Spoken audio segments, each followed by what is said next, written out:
What's up, everybody? Welcome back to another video here on TCG University. We're going to be doing something a little different today. I wanted to do one of these here tier lists that people keep bragging about. So I made a Libra of Souls tier list. What this video is going to be is my Tamron Dallas Cardwell personal opinions on just where I see the new characters. With this, realize I've done very minimal testing, and so this is just like kind of a first impression type deal. I've got all the characters down here, and I want to explain the different tiers as it goes. S tier is broken. I could see the character being banned. I don't necessarily like the character. The like is not a. I don't believe the character is healthy for the game. Great is, I think this character is maybe a little better than it should be, but like, I mean, there's always got to be a biggest fish, right? And this is truly the biggest fish without being a negative play experience or anything like that. We've got good, which is where I believe every character should end up good to great to fair. I think all three of those, A, B, C, are perfect. And this is a character that could easily go and win and top, and with a couple of really good breaks and a couple of lucky draws, and my opponent maybe not doing so hot, I'm gonna do it. Fair is a character that is just like, man, the character's fine. I could easily go play this character at locals and have an absolute blast and be totally fine if I go even. If I go 3-3, I had a good day. Bad is a character that I think will not possibly will not have a good record at the end of a big event, and then hashtag James sucks because James sucks. So yeah, I just wanna get rocking. Amy, I'm gonna bring up another tab and hit Ultra so everybody can follow along with me. Amy, wow, what do I feel about Amy? Not standard. Amy is if I've got two or more characters in my staging area, I can change the zone of your attack to any other zones. That's pretty good. Life Order Void. If you have four more characters in your staging area, it may change the zone of this attack to any other zone. Neat. And then enhance twice per turn. Gain 1 vitality. Your next attack gets plus or minus X difficulty and plus X damage. X equals the number of characters in staging area. I think the character's fine. I actually think this character might just be fair. I think this character might have a little bit too much going on in terms of I have to gauge, I have to move some stuff around. I think her ability that the twice per turn gain 1 vitality your next attack at minus X, I think that's really good. I think it's very, very strong. I'm just not positive that it's enough to be good, you know? Like, I don't foresee her winning any like majors, and she's certainly not ban worthy. Is she fair? Is she good? I'm gonna put her at good. I'm gonna put her at fair for now. I'm gonna put her at fair, and we're gonna do a recap at the very tip top. Next is Astaroth. I think Astaroth is great. I think Astaroth lose 2 vitality, attack gets plus 3 damage. If your attack's completely blocked, flip one of your opponent's foundations. I get to pick that. If your attack's partially blocked, your opponent flips one of those foundations, you get to pick that. Respond, lose 3 vitalities. After your attack is not blocked, add a printed 5 damage attack from discard pile to your hand. This guy's got 33 life. This guy's great. I do think people are going to play him incredibly greedy and just like play a bunch of missile launchers and coffee sambas and just like what's the craziest, nuttiest 5 damage attacks or 5 difficulty attacks can I possibly play. And I think he might have a little bit of Scorpion syndrome where I'm going to burn myself down so far that my opponent has to just barely touch me and knock me over. It's like one of those like a boxer that wears himself out. That's how I feel. But at the same time, like if you get enough great value, if you are triggering his once per turn lose 3 vitality, that means that attack definitely hit you. And so just constantly snowballing and rolling. He is a 6 hand size character. He gets to play a lot of interesting, neat stuff under fire evil, the opposite of good, fire, evil, and earth. I think Astaroth is pretty great. Moving on, we've got Aswell. Man, I think Aswell's bad. Aswell is like a fair Tim Keefe, but even to the point where like I don't even think he's that fair really. Twice per turn he gets to increase his check by 2, only playable if they have 3 more face down foundations. Yeah, that's fine. I mean, that happens all the time. And E, flip a foundation, if your attack is blocked, your opponent flips 1 foundation. If your attack's not blocked, draw a card. Like that's good, but at the same time, that flip a foundation I think is actually a really high cost with a foundation effects being so prevalent and being so worth it. I think that Aswell might just get blown out by other things. Like what foundations do I want to flip? And if they're better off being flipped, why am I even bother playing them? I don't know. Like, the argument can be made of like, oh, I moved a folktale storyteller down and I can flip that. Yeah, that's fine. Or I moved a syndicate or fallen angels or whatever on Earth and I flipped that. That's fine. But man, there's a lot of, if blocked, your opponent flipped a foundation. Well, like Astaroth already does that and has one less hand size for 13 more health. Like, I wish he gave damage. I think that's the thing. Or like discarded a momentum to get that +2 to the check. I just discarding your hand is so needed. But at the same time, I mean I guess if those cards aren't needed, yeah, I think Aswell's not that great. I don't think it's that great. Moving on, we've got Cassandra. I think Cassandra's great. I think Cassandra's super good. She's a 7-hand size with 22 life. After you check an asset, add it to your staging area, committed. That's super good. The fact that it's not your turn, it's just once per turn. Under good, we've got a bunch of checking stuff. Under Earth, we've got a bunch of milling stuff. We've got like enhanced check before your attack gets a speed bonus equal to its printed block modifier. Wow. I think being able to play like really greedy bad blocks is super good. And plus, like with the stuff that we've seen out of her, being able to like cycle these assets and do all this crazy stuff, I think Cassandra's actually super great.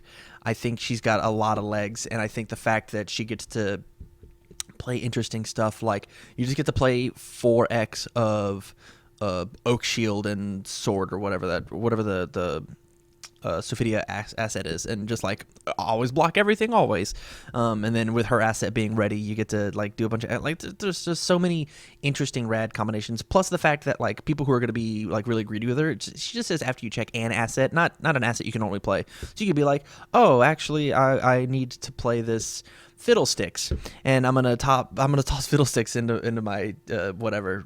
Like there's such a fun, creative way to play this character. I'm super good. She might drop down to good. I'm gonna put her at good actually, because I'm not. She herself gives some speed, but it really is determined on. She's determined on what she builds the deck. We might move Cassandra. Maybe I just have like a crush on Cassandra. That might be it. Speaking of crushes, Cervantes. I think Cervantes is great. If not broken, I might toss him at broken. Maybe. Our destroy foundation. If your attack is blocked, your opponent loses 2 vitality. Playable while committed. That's super good. I'll never be in deadlock ever. Or once per turn, after you block an attack, your attacks get +3 damage until the end of your next turn. I think this character is rad. I think he's an aggressive monster. He's got 2 Lord Raptor symbols, and his E doesn't even necessarily have to like be played for him to be good. Just giving +3 on all your stuff after you like didn't die is great. I could totally see this character winning a major, honestly, with enough destruction. Like, I want you to imagine like Spirit Gun exists in this character under death, so I'll have blocked something before. My Spirit Gun's a 5 mid for 9. If you block my Spirit Gun, you're gonna burn for 2. And that's with just my character. That's just Spirit Gun. That's not without anything else. There's no pumps, no nothing. And then the fact of like, under death, we get scorpion stuff. Under void, we can make them discard their hand. Like there's some really rad stuff when it comes to what Cervantes can throw out. And I think just like on my first impression, 7-19. Oh, and the fact that he shares 2 symbols with Vega means that like maybe this is like a really good sideboard character for Vega himself. Of like under my air and death deck, I get to take and push through a bunch of really fun stuff. Interesting. Moving on, we've got Inferno. What do I feel about Inferno? I think Inferno's really fair. I think Inferno... Oh, that's neat. This is my first time using this site. I think Inferno's really fair. I think he's got 35 health, so that might just kick him up to good. But the fact that he wants to remove his attacks after the attack is... I'll remove attack after your attack is blocked, your opponent loses 2 vitality. I thought that was an enhance, so maybe we might move him up to great. I think he's actually just going to definitely stay in good. I thought he was a little bit more like a enhance remove too, and so like your opponent could like kind of weed you out and like play you like a fiddle, which is hilarious because it looks like the devil. And the desperation enhance, if your attack is not blocked, your opponent loses 4. That's gonna be so irrelevant. I think it's just gonna be like really swingy and really comebacky, and honestly it might be like a negative play experience sometimes of, oh, I'm at desperation and I tapped out trying to kill you. This is not a character you're allowed to leave at 1, because everything that he does is just going to smack you real hard if you don't block it. Like everything. He reminds me of like a different flavor of Scorpion of sorts, especially under the evil and fire symbols, because like you get to play all of Scorpion's desperation stuff plus all of his desperation stuff, and then not only are these attacks really cheap, but then for free, they're just going to burn an additional 4 damage. Like, one of the cool things with fighting Scorpion is that you can deliverance his stuff.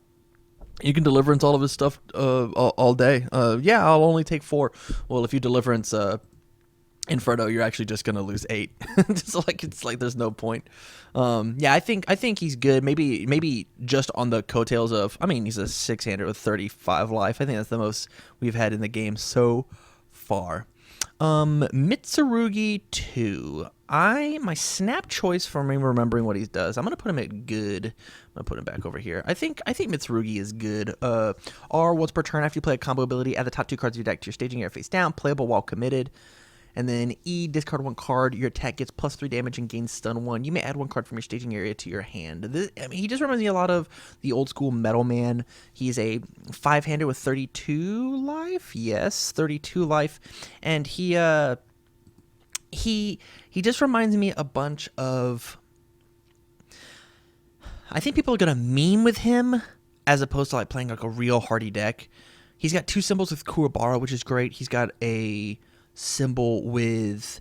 He's got 2 symbols with Kuwabara, good and water. He's got a symbol with Kurama for the combo stuff. He's got a symbol with Tira Tira, this girl on here, for the combo stuff. I think this character is going to be good. I'm just not positive that there's truly enough to warrant everything that he's doing. He might be fair. Man, it's a tough call. I'm going to leave him in fair just because I think people are just going to meme with him a little too much. Like, I can totally see people playing like a 59 attack deck with Mitsurugi, especially or like bare minimum foundations. Like his asset or his action like builds stuff down as well, if I recall correctly. I could look it up, but that's not what this is about. Raphael. Yeah, I think Raphael's bad. And here's why. I think Raphael is honestly, I'm going to use this word, too fair. I think he has some really interesting interactions, but R once per turn after an attack is blocked, ready 3 foundations, not been ready this combat phase. He reminds me of like a Raiden that wants to build more, which is like just inherently good, right? But at the same time, like the 2 symbols that we share with another Soul Calibur character under life and order as Killick, we don't get his stuff really because we're not gonna have less than 6 foundations. We're gonna be building for a bunch, and I actually think his asset's a little lackluster from what I've seen. And I think commit a foundation, change the zone of this attack to any other zone. I think that might actually be a little overcosted in the current meta. I think commit a foundation to do this thing is... I'd rather just like why not just change it? We've got a Street Fighter character, Cammy, that can just change it. Like, why do we have to commit a foundation?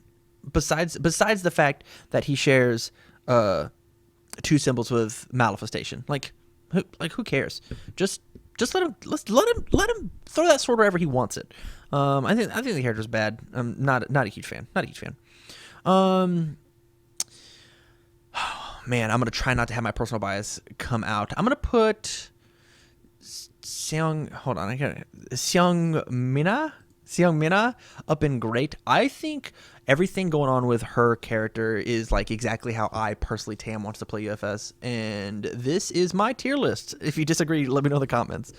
I think her being able to once per turn add an asset from my discard pile to my staging area is like just as good as Cassandra's, and for the exact same reasoning of That doesn't.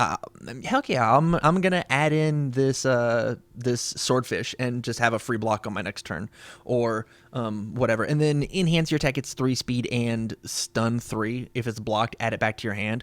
There's so many crazy things you can do with this. She's got good and all. She gets to. Can you imagine giving your missile launcher another 3 speed and stun 3? Like, she's got good. Under Nutcracker, we get 3 speed and stun 3, and if you block the Nutcracker, add it back to my hand. It's getting a bunch of extra damage.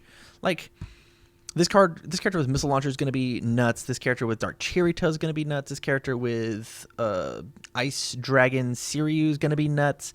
Like, oh, I'll give this. So, form once per turn. Man, I just want to put this character up in broken. I form once per turn.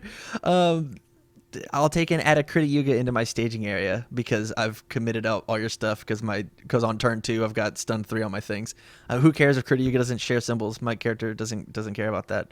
I'm gonna put her back down in gray just because she is a 5-hander. But she's got the good and order symbols, so she does get to play. She gets to play the Midoriya Foundation, passing the torch. So I mean, she's not really that. Talum. Talum. My first instinct on Talum is she's a fair character. I think she's super fair. I'm gonna put her back up in broken. I think I'm just super excited for that character. Talum, Destroy Foundation. Your next check play attack is +1, playable while committed. That's great. That's super, super good. And then after multiple copy resolves, add it to your hand. Add 1 card from your hand to your card pool face down. If we didn't have the add 1 from hand back to face down, she'd be in the broken category for sure. I think she's just gonna blow through her own. Like, she's just gonna shoot her load a little too quick to make her like great. We don't have any Akuma symbols in order to play off of that. We've got air, so we get to play some Gyroman stuff, but that's kind of rotating. We have air, so we get to play some Sagat stuff, but that's gonna be rotating. Or not rotating per se, but like it's just not like the power level.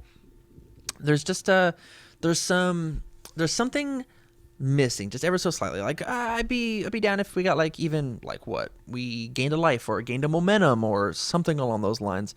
I know her support gains some momentum and does some other stuff, but like just looking at the character on face value, I'm just not. Maybe I'm just like not seeing the combo that I'm supposed to be playing. After multiple resolves, add it to your hand. Face down to your card pool. Yeah, this character's fine. Like, this character's super fair. Like, this character, I think I could go to a local and have an absolute blast with. I could have a blast with Talum. Just going and trying to see how many face down cards I can get in my card pool and like get a bunch of value. I think like keeping track of your momentum is going to be really interesting. Of like, hey, what hit you? What I want to pick back up? Stuff like that. I think maybe this is the character I should be doing my choke throw stuff with. I've got such a obsession with that card right now. Under Chaos. Maybe that's the character. Yeah.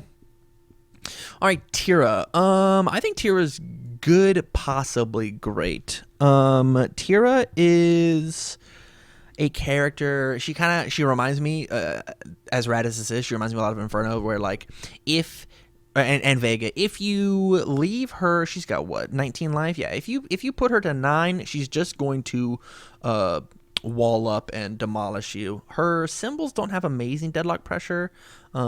Evil and water do, but death not so much. Not that I can recall. So like drawing all those extra cards, an extra card on my turn, making myself an 8-hander, and then an extra card on your turn, making myself a 7.5-hander or an 8.5, I guess. Like it's fine, but like as long if those cards don't equate to any value, then we messed up. And then R once per turn after you play combo ability, add one of your opponent's foundations to their momentum. My issue with this is that Jeddah already has an issue with accidentally giving my opponent momentum, but Jeddah at least gets to like reduce damage for it. So he trades one resource into another resource for him to use with that damage mitigation. But Tira just kind of like gives her opponent a momentum. She poorly trades it in. So like at this point, if you banned Jeddah, I could see people playing Tira, but I don't see how you play Tira while Jeddah's still around. But with that said, if this was a Street Fighter vs Darkstalkers tier list, I would put Jeddah up here at broken. Like I don't think Jeddah is very fun to play against even whatsoever. There is just a little too much under his honestly all 3 symbols that you could figure out to do. I think Terra is just like a fair, fun Jedha, but maybe I think that once per turn is just not that great, honestly. Moving on, we've got Voldo. I think Voldo is, man. See, here's my issue. So I think Voldo's mechanics as a whole are bad. Let's just double check them. R once per turn, remove 1 card from your hand. Your opponent chooses 1 attack card in their discard pile. Add the chosen card to their hand, and then R, after the combat phase begins, your opponent chooses 1 attack from your discard pile. For the rest of the turn, after you play a card that shares the name of the chosen card, your opponent discards 1 card. It's so convoluted. It's so hard to make your thing happen that if you don't see his support in your 60-card deck, you're just kind of like, oh man. It's like I see the Voldo player. I'm gonna put him at fair, but he's probably gonna drop back down to bad when I do my final review. I see the Voldo player going to a major and just like every round being like, oh man, it was so close. If they would have picked this one other attack, I would have totally had him. Or man, if I only saw one other thing, they'd have discarded an extra card and I would have totally got. I feel like Voldo's just gonna be the character that, oh man, I almost got there. And that's just how he is. I think Voldo's cute. Although I do think if your Voldo deck works, I think you're gonna have a blast. I think you're gonna be like, oh man, I hope I find this 1 attack I'm supposed to find. Oh, I found it. Oh, I'm gonna have so much fun. Yeah, I think I'm gonna put him in the bad tier. Just because I think his game plan is just not gonna be consistent enough. But I think he'll be fun. I think it'll be fun. The little engine that almost could. That's how I feel about him. And then lastly, let's do Maxi 1. Maxi 1, I think, is a fair character again. I think Maxi 1, and here's why. The once per turn, if you have 2 foundations in your card pool, add the top 2 from your deck to your momentum.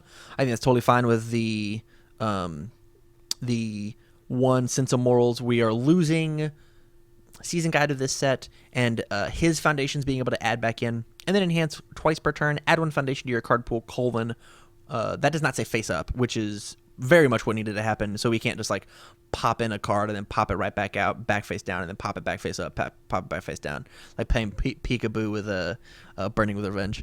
And then ready 1 foundations and not been ready this combat phase, tech gets 1/3. 1/3 is nothing to sneeze at, for sure.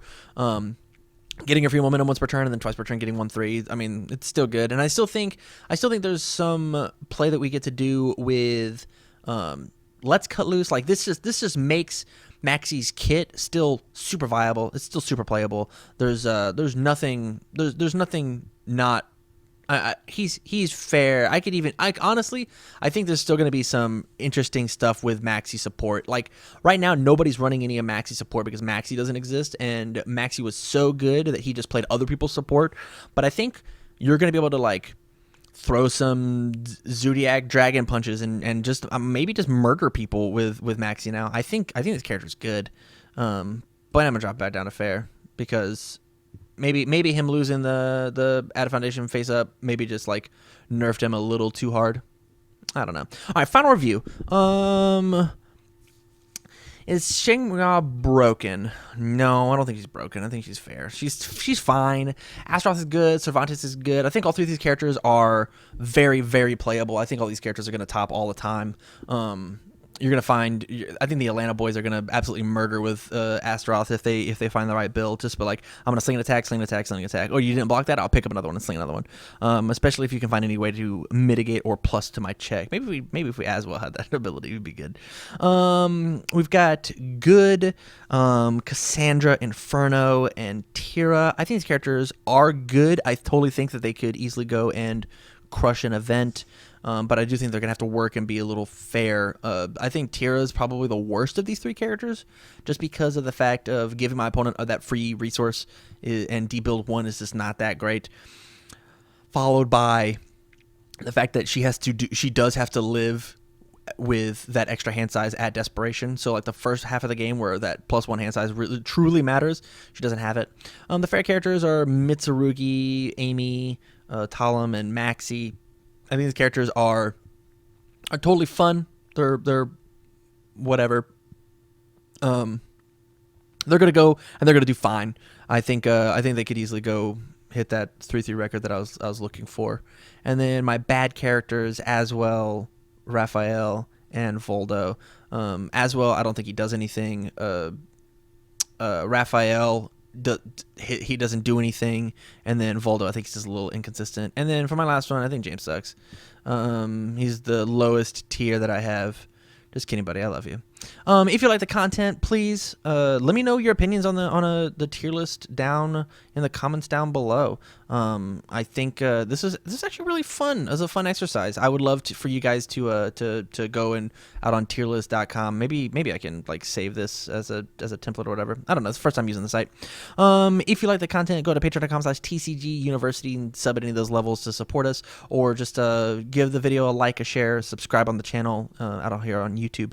So from all of us here at TCGU, stay learned.